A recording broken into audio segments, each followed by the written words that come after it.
Today we re-gonna talk about a time when the United States and Russia were allies during World War II. The alliance between the Soviet Union and the United States was one of the key factors in winning the war. And today, we're going to talk about the relationship between these two world powers. How did it start? How did it end? And what would the world have been like had the alliance not been formed? I'm your host, and this is the World War II channel. When Germany invaded the Soviet Union, it looked like the Americans had made a terrible mistake. In 1941, when Germany broke their non-aggression pact and began attacking the Soviet Union, many Americans felt that the U.S. had made a serious blunder by supporting the communist Soviets. But the attack on Pearl Harbor changed all of that.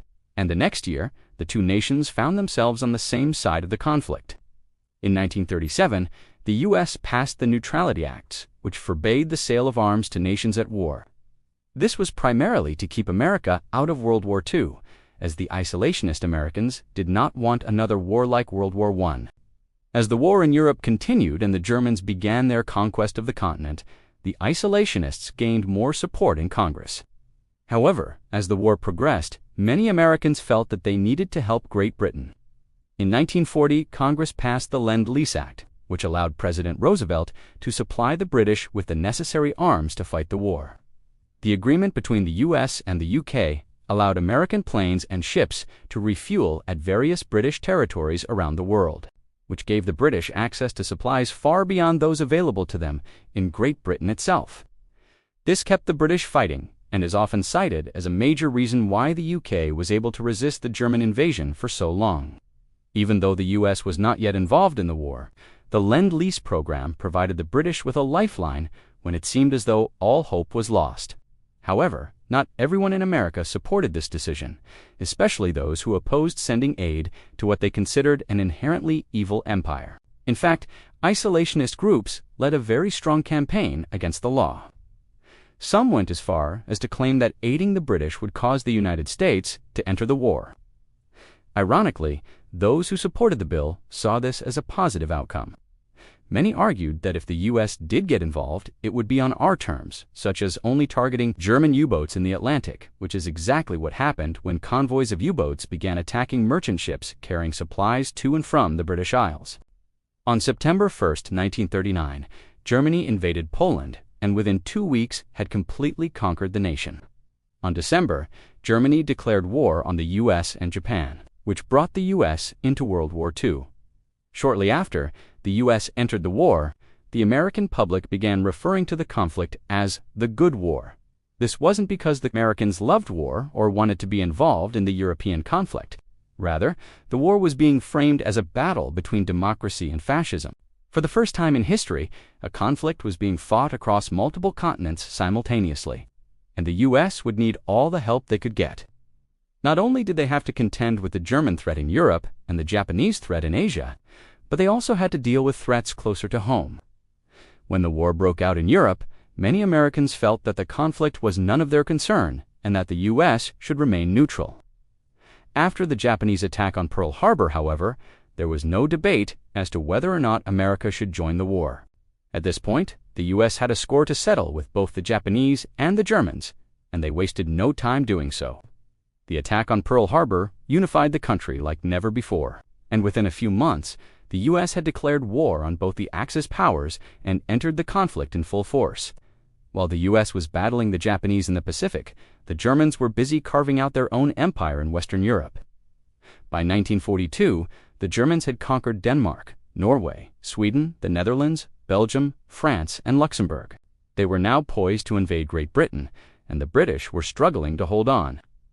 That's when Winston Churchill decided to send a secret message to Joseph Stalin, asking for troops to fight on the Western Front.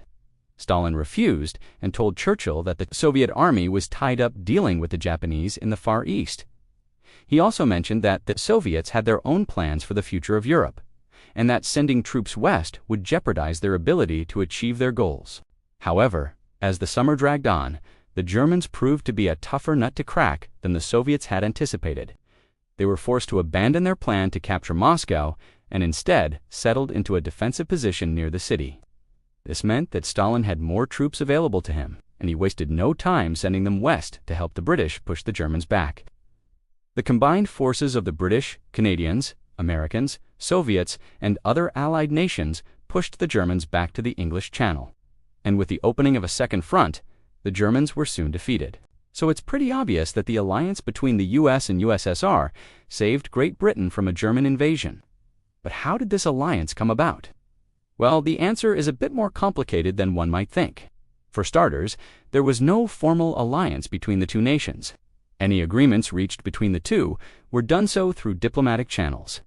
As we already discussed, the US supplied the British with weapons and ammunition, while the Soviets were provided with food and other supplies, but aside from these material goods, the two nations had little in common. The Americans were fighting to defend their empire, while the Soviets were looking to expand theirs. The two leaders, Joseph Stalin and Winston Churchill, couldn't stand each other and spent most of the war insulting one another. Despite their differences, however, the two nations had a common enemy, and that was enough to keep them together.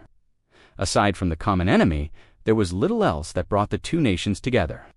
But as the war drew to a close, it became clear that their alliance was vital to winning the conflict. The first official meeting between the three big powers took place at the Tehran Conference in 1943. At the conference, the three leaders met to discuss the future of the war and the post-war world.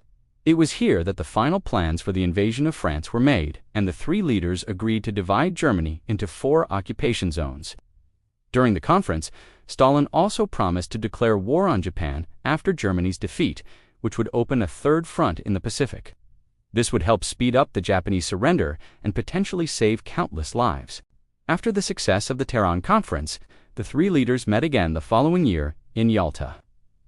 At this conference, Stalin agreed to hold free elections in Eastern Europe, which would allow the people to choose their own governments. This was a major victory for the Western powers, as they hoped to contain the spread of communism. The three leaders also discussed the future of Germany and agreed to divide the country into 4 occupation zones. However, Stalin once again went back on his word and refused to hold free elections in Eastern Europe. Instead, he installed communist governments in all the countries he had liberated, which led to the Iron Curtain being drawn across the continent. Despite this betrayal, the three nations remained allies until the end of the war, and it was thanks to this alliance that the Axis powers were defeated. If the Soviets had not joined the war, the Germans would have likely invaded Great Britain, and the US may not have been prepared to defend the island.